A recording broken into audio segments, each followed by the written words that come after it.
The first time I heard my name that day, it sounded normal. Just another graduate stepping up for a handshake and a piece of paper. The second time, the entire room went silent. Not the polite kind of quiet, the sharp kind. The kind that makes you feel every eye on your skin. And somewhere, hundreds of miles away, my parents were watching the live stream from a beachside balcony, 2 drinks sweating in the sun, completely confident they'd made a small decision. They thought missing my graduation would be a tiny bruise. They didn't realize they were about to watch a truth they'd spent 23 years avoiding get spoken out loud into a microphone. My name is Mina Caldwell. I was 23 when it happened, and for most of my life, I was the kid my family described with one word: easy. They meant it like a compliment. It never felt like one. I grew up in a house that looked like it belonged in a brochure. A neat lawn, wind chimes on the porch, a fridge covered in magnets from places my parents promised we'd visit someday, family photos that suggested we were the kind of people who always hugged at airports. Inside, though, the air had a pattern. My older sister, Sloane, was the weather. Everyone checked her mood before they made plans. If Sloane was stressed, dinner conversation became a support hotline. If Sloane had a bad day, my mom moved like she was defusing a bomb. If Sloane needed space, my dad got quiet and careful, like one wrong sentence might set her off. And me? I became background noise so smoothly, I didn't even notice it happening. I wasn't ignored in an obvious way. That would have been easier. It was subtler, like being placed on mute. If I spoke, I got the same small smile every time. A nod that said, "We hear you." Eyes that said, "We're waiting for you to finish." I learned early that being easy meant being convenient. It meant I didn't ask for rides. I walked. I didn't ask for money. I worked. I didn't ask for help. I learned to pretend I didn't need it. And whenever a relative said, "How's Mina doing?" my parents would give the same answer like it was a script they'd memorized. "Oh, Mina's fine. She's independent. She always lands on her feet." Independent. That word did a lot of damage in our house, because every time I needed something, anything, my mom would tilt her head and say it like she was praising me. "You'll figure it out. You always do." And just like that, my needs became optional. Sloane's needs were emergencies. Mine were personality traits. When I got accepted into college, full ride, merit scholarship, I came home waving the letter like my hands were on fire. My parents looked up from the kitchen table. My mom said, "That's wonderful, honey." My dad said, "Good job." Then my sister walked in and announced she might quit her job because her manager didn't respect her energy, and my parents snapped to attention like someone pulled a string. It took less than a minute for my biggest achievement to become old news. I didn't cry that night. I did something worse. I adjusted. I picked up extra shifts at the campus library. I tutored high school kids in math. I took a paid lab assistant position that required 6 a.m. starts and coffee so strong it tasted like regret. My scholarship covered tuition, but not life. Not books, not transportation, not the surprise expenses that show up when you're trying to build a future with duct tape and good intentions. So I handled it. Meanwhile, my parents handled Sloane. They covered her rent until she got stable. They replaced her car when she couldn't deal with repairs right now. They funded her mental reset trip after she broke up with a guy she'd been seeing for 6 weeks. And I'm not saying Sloane didn't struggle. I'm saying the family only knew how to show up for one person. The rest of us were expected to be grateful for leftovers. Once, just once, I asked my mom if they could help me replace my laptop after it died in the middle of finals week. She looked genuinely surprised. Then she said, "Mina, honey, you're so capable." Capable. Another word that sounds kind until you realize it's just a prettier way of saying, "Don't bother us." After that, I stopped asking. Not because I didn't need things, because I didn't want to feel that specific kind of humiliation, being told you're strong in the same tone someone uses to refuse you. Graduation was in May. By April, everyone was talking about it. Families booking hotels, parents planning parties, people arguing over who got the best seat in the auditorium. Even though I had learned not to expect much, a small part of me still believed that this would be different. Not because my parents suddenly understood me, but because graduation felt like the kind of milestone even neglect couldn't ignore. So I called. My mom answered on the second ring, cheerful like she always was when she didn't suspect emotional labor was coming. "Hi, sweetheart," I swallowed. "Hey, I wanted to confirm, you and Dad are coming, right? The school needs final guest names." There was a pause. Not a long one, not a guilty one. Just a pause like she was checking her mental calendar. "Oh," my mom said it lightly. "We actually already booked something." My stomach tightened. Booked what? Then my dad's voice came in from the background, like he'd been listening the whole time. "Honey, it's just, Sloane's having a rough stretch. We're taking her to the coast for a few days. She needs us right now." I waited for the part where they said, "But we'll change it," or "We'll fly in for one day," or "We'll come late at least." Instead, my mom added, "We'll watch online. The school streams it, right?" Like that was the same thing. Like a live stream could replace someone sitting in a seat they promised to fill. I didn't yell. I didn't argue. I didn't even say, "You did it again." I just stared at the wall across my dorm room and listened to them explain my absence away like they were discussing weather.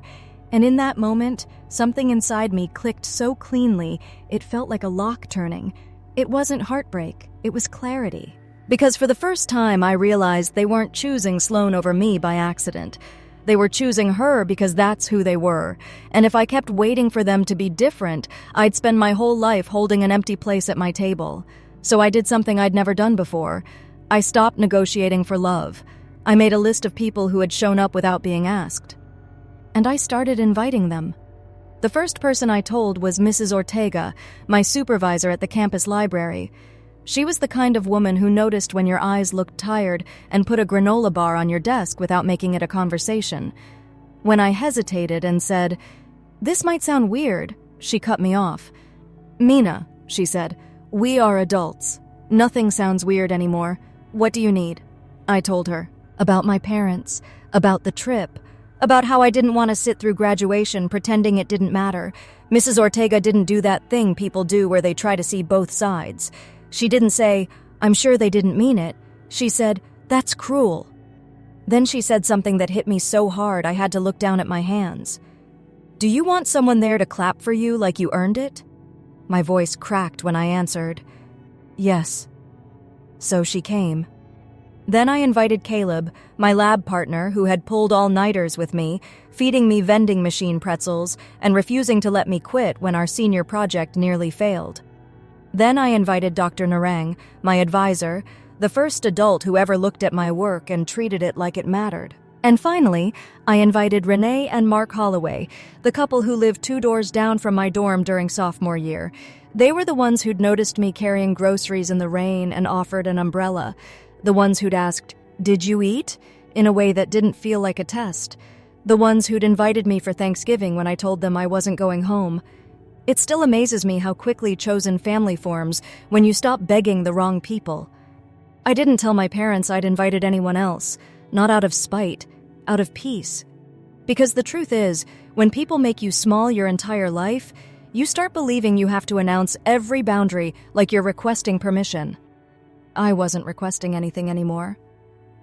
There was something else my parents didn't know either. Not because I was hiding it, because they never asked a single question that would have uncovered it. I was an engineering major, biomedical track. During my junior year, I joined a small student research team working on an assistive device, a low-cost smart brace designed to help people with limited hand strength perform daily tasks. It started as a class project, but I became obsessed. I refined the design, rebuilt components, rewrote code, tested prototypes until my fingertips were raw. A local startup partnered with our lab. Then a larger medical manufacturer took interest. By spring of senior year, our team's work had been selected for a commercial pilot program. Real funding, real contracts, real consequences. 2 weeks before graduation, Dr. Narang called me into her office and closed the door. "We need to talk," she said. I braced myself for bad news. Instead, she smiled, small and controlled, like she didn't want to scare the moment away.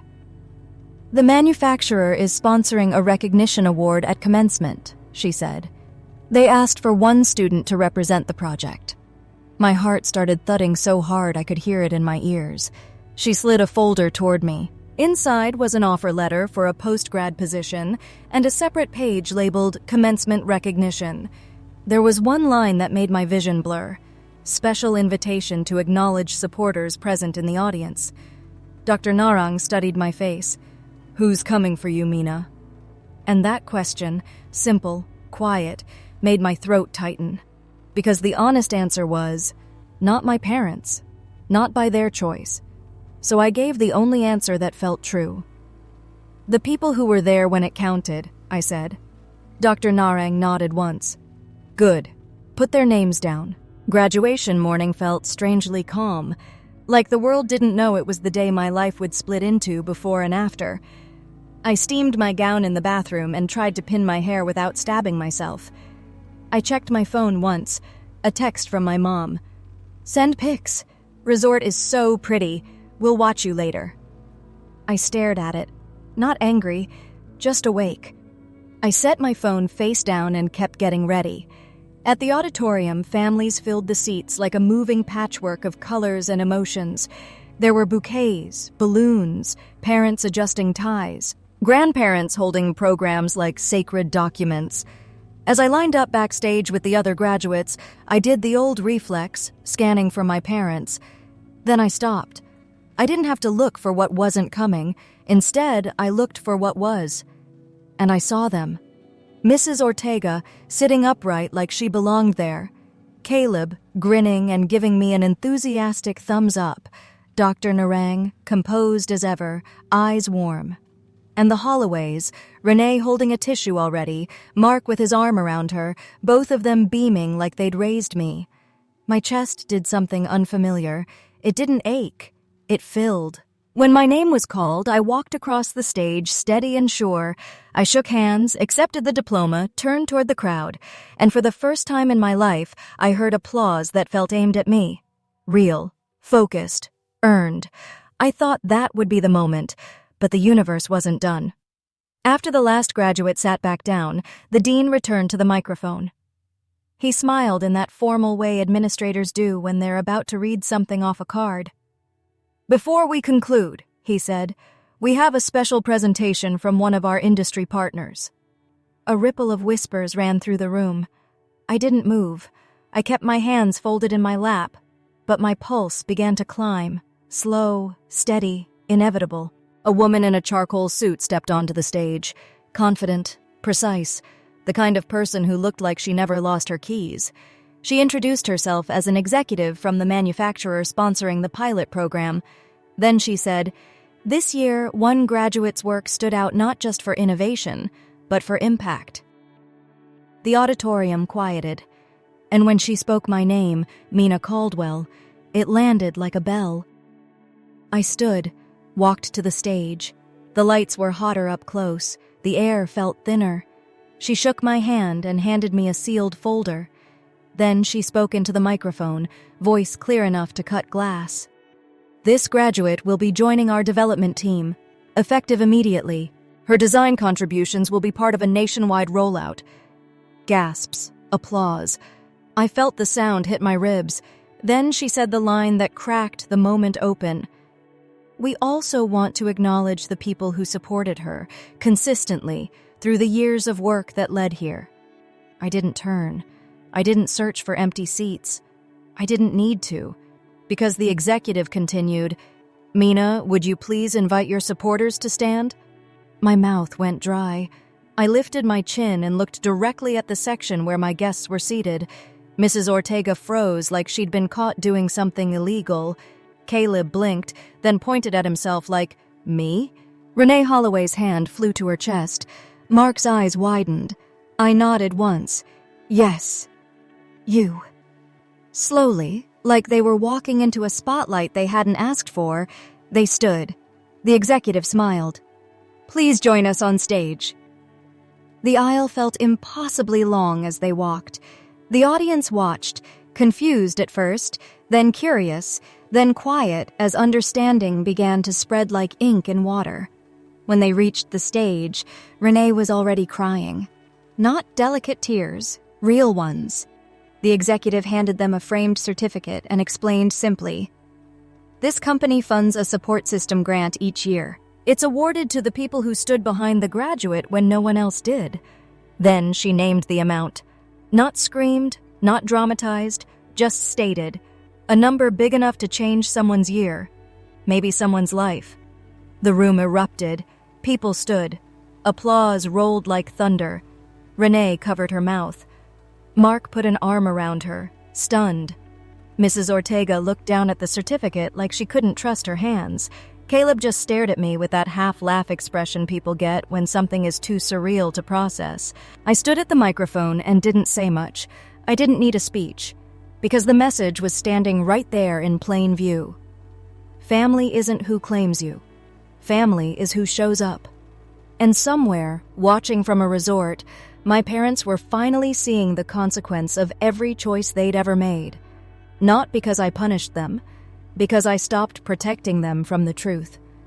After the ceremony, the crowd spilled into sunlight and camera flashes.